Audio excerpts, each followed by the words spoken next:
voltage is being induced in the conductor. That is, the formula is E BLV sine theta, and that will be arranged in circular motion. So they will form the generated EMF of a generator. Now, in an AC synchronous generator, the generation of EMF is by relative motion of conductors and the magnetic flux. So these machines can be used as either motors or generators, but their predominant use is in generation. So there are a number of sources of energy used to turn the turbines of an alternator, used to rotate the rotor of an alternator. We have gas, combined cycle, hydro, wave, steam, nuclear, wind, and photovoltaic. Okay, so those are the different types of sources. So the conversion of these energies will be discussed at power plant.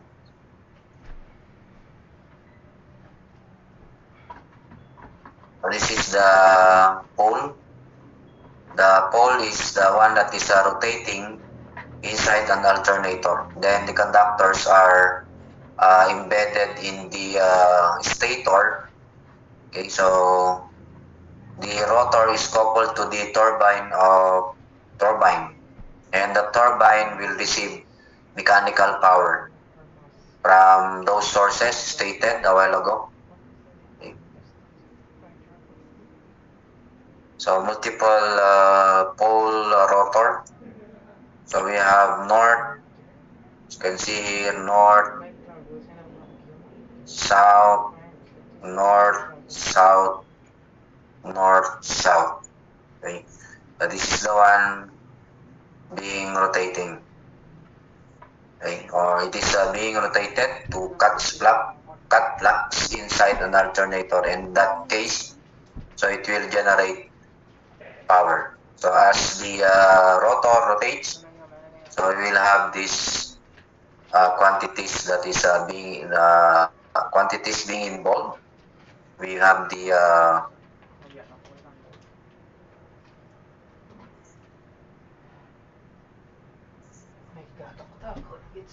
okay, so the number of cycles, it depends on the number of poles.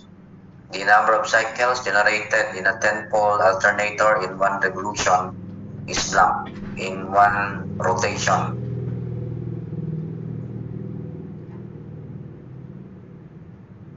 As a certain conductor relative to the poles is rotating, so if it is under north, so this is the positive part of the sine wave. Then for the negative, that is the south pole.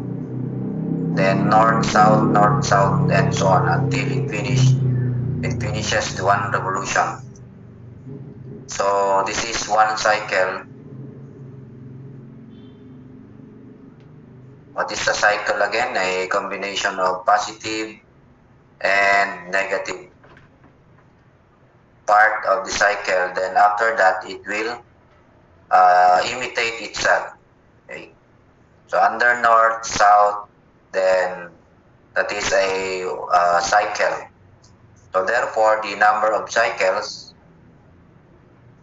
is equal to the number of pair of poles.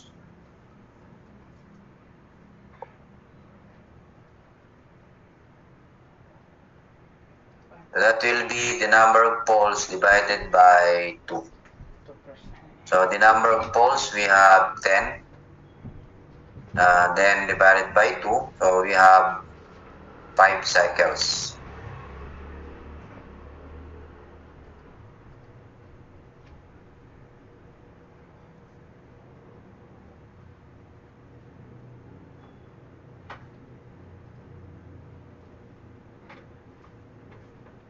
Then next, what is the number of electrical degrees made per revolution for a special purpose 40-pole alternator?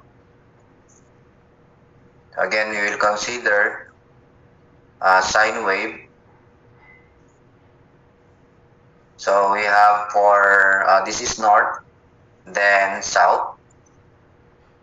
So one north under north, that is it covers 180 electrical degrees.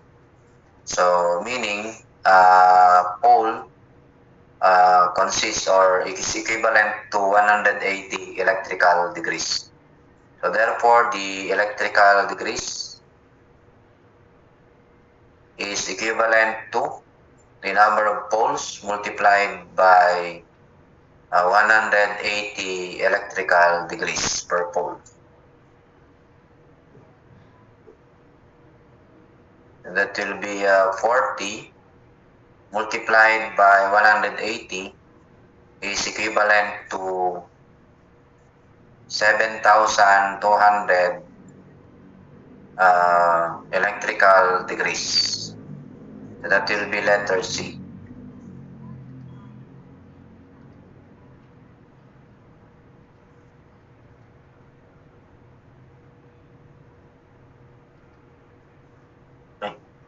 So maybe you can encounter the mechanical degrees.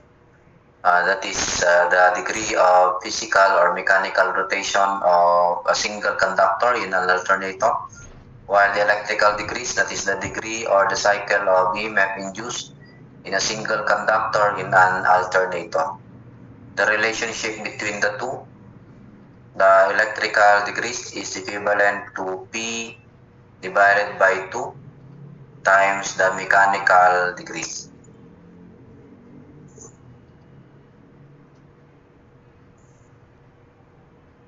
Electrical degrees, mechanical degrees. Okay, ito yung mechanical degrees.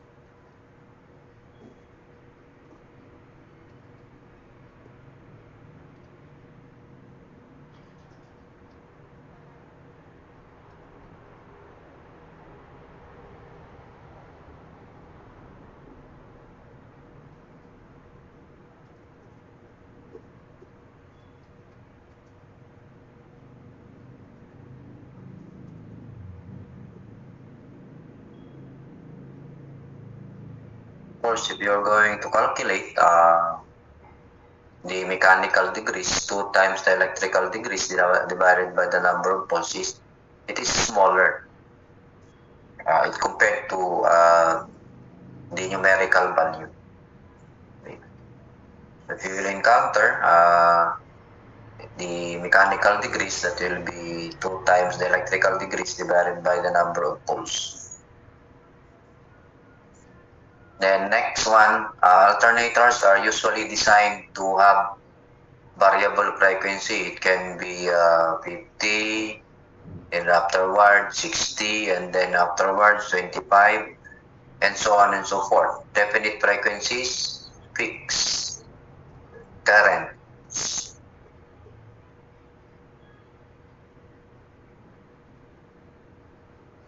Definite frequencies is fixed frequency.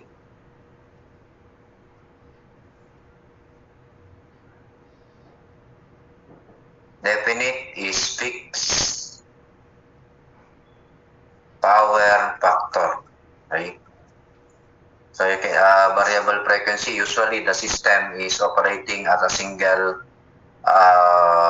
the series or the parallel combination of alternators. They are either operating at 50 hertz or 60 hertz or 25 hertz. So it is not advisable to operate at different frequencies because the equipment being manufactured, they're already rated at a certain frequency. So you have to utilize fixed frequencies.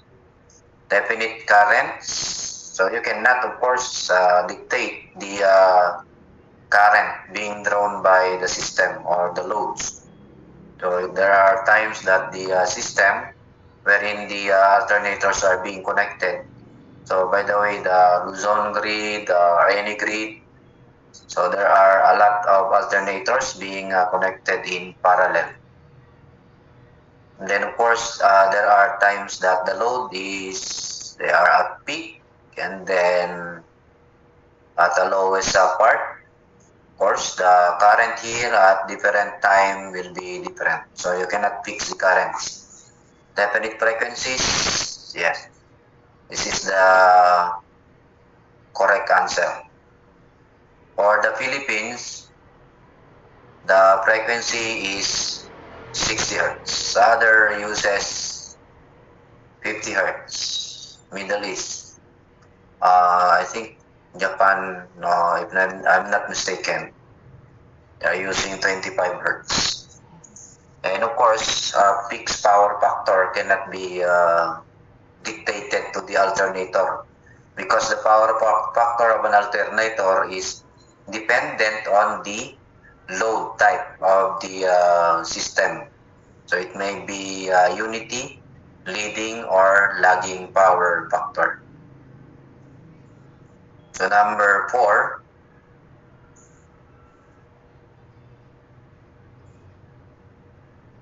ito yung formula.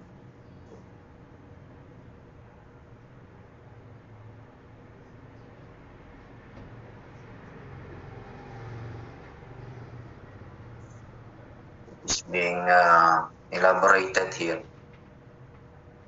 With the generated voltage per phase.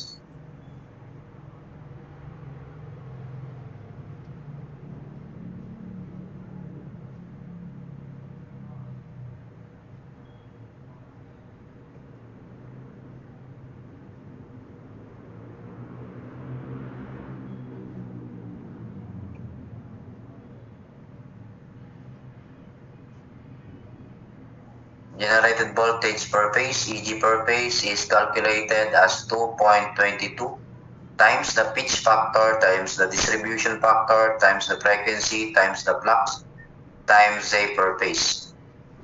So you will apply 1 times 10 to the negative 8 if the flux is in Maxwell's. So where J per phase, that is the conductors per phase. P is the flux per pole in Weber, or it may be in Maxwell's. F is the frequency in Hertz. Kd is the distribution factor. Kp is the pitch factor. So there you can also variate the constant. So it can be 4.44, but the value of the conductor should be in turns per phase. That is only this is the difference. If you're going to use 2.22, you use the conductors per phase. If you're going to use 4.44 as the conversion factor, this is derived from the form factor multiplied by 2, or sine wave, that is 2.22. And then 1 turn is equivalent to 2 conductors. So the T per phase here is the turns per phase. Turns per phase. Okay. So, for example, our problem number 4, a 4-pole 3-phase star-connected alternator has 12 slots with 24 conductors per slot, and the flux per pole is 0.1 Weber sinusoidally distributed. Calculate the line EMF generated at 50 Hertz. First, let us calculate the generated EMF per phase. So we'll assume Kp as 1. Kd is also equal to 1. What is the number of conductors per phase? So we'll arrange the total number of conductors into 3 phases star connected, but there are 12 slots. In 1 slot, there are 24 conductors.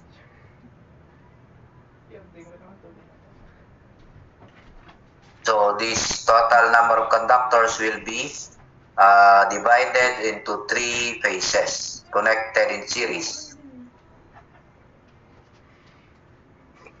So the number of conductors are 96 conductors per phase.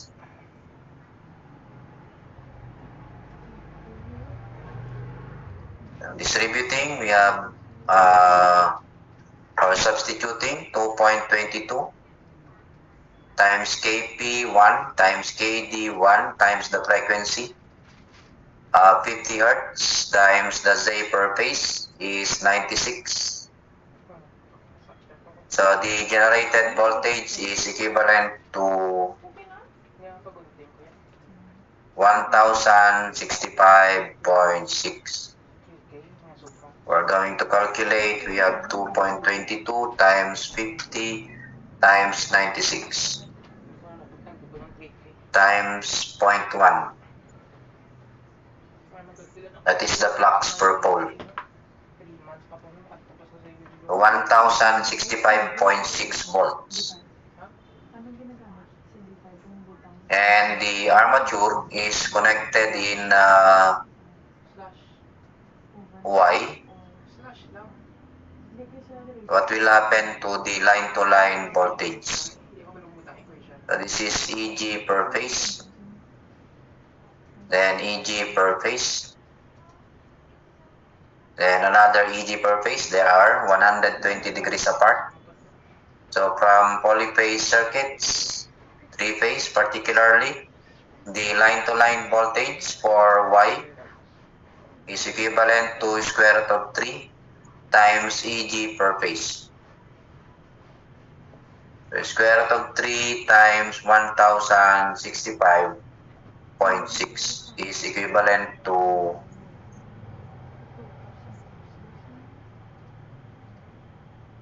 square root of 3 times 1065.6 is equivalent to 1846 approximately.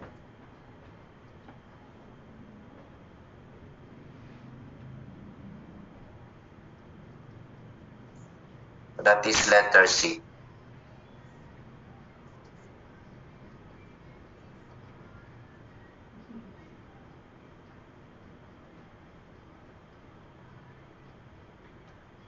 Number 5.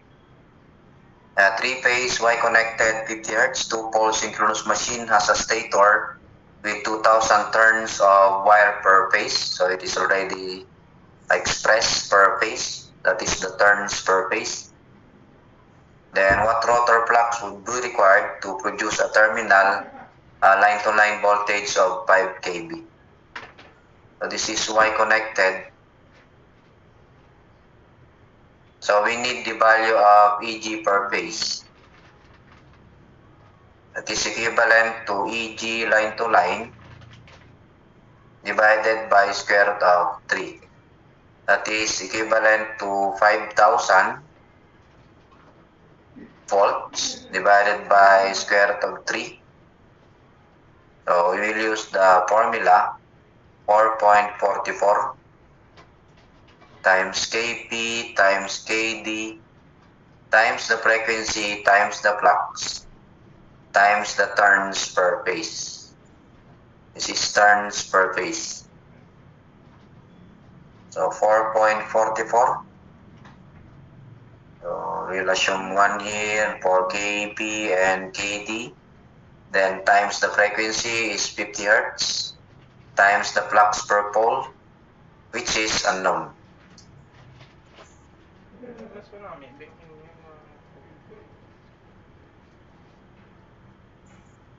Times the turns per phase, that is 2000.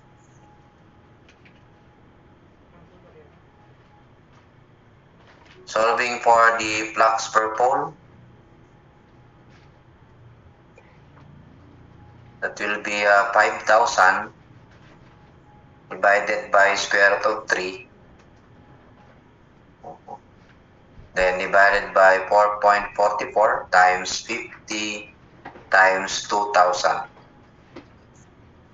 Okay, so the flux per pole is 6.5 times 10 to the negative 3, or equivalent to 6.5 milliweber. So that will be letter B.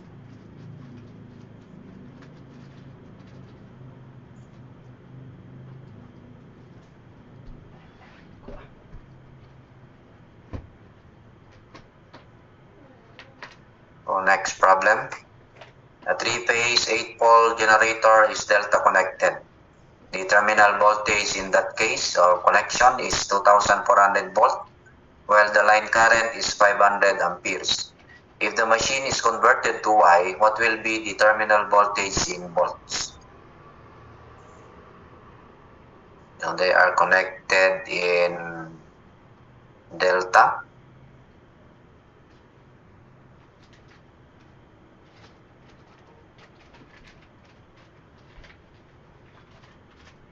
Assuming this is the connection. So this is the given there, the terminal voltage. Terminal voltage means line to line.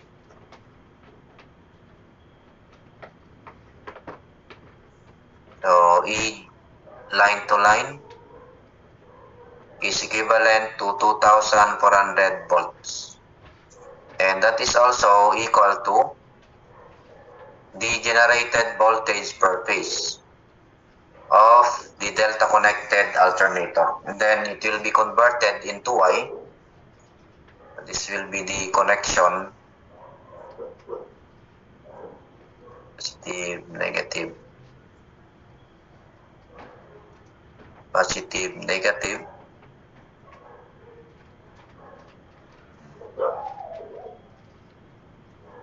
Negative, positive.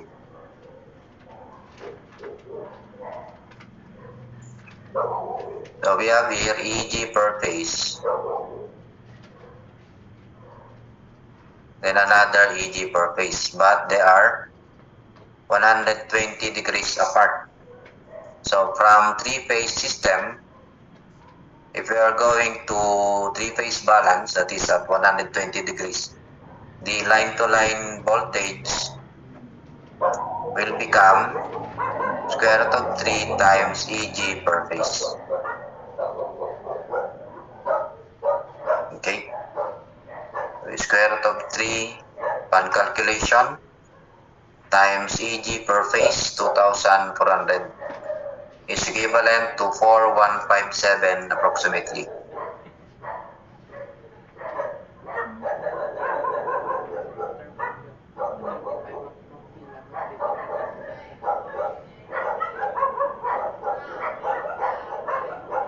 Number 7, the same problem, 3-phase 8-pole 2400 volt delta connected alternator has a line current of 5 amperes, but the unknown here is the tolerable current when converted in Y. They are connected in delta.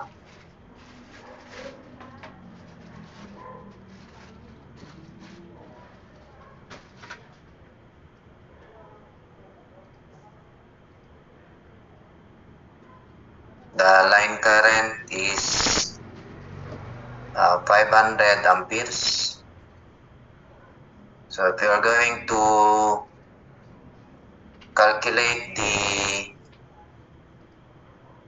current here, EG per phase or I per phase, the value of I per phase, since it is delta connected, that will be I line divided by square root of 3.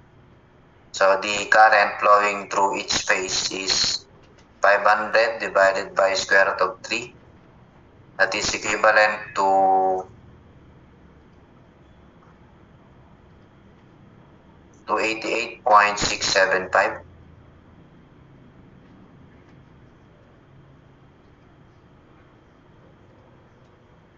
So it will now be connected in Y.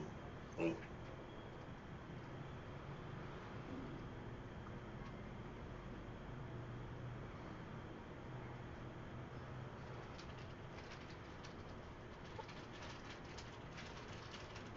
So if it is connected in Y, so the current here is equivalent to the per phase current. The tolerable current is the same as 288.675 amps. Okay, so That will be rounded up to 288.7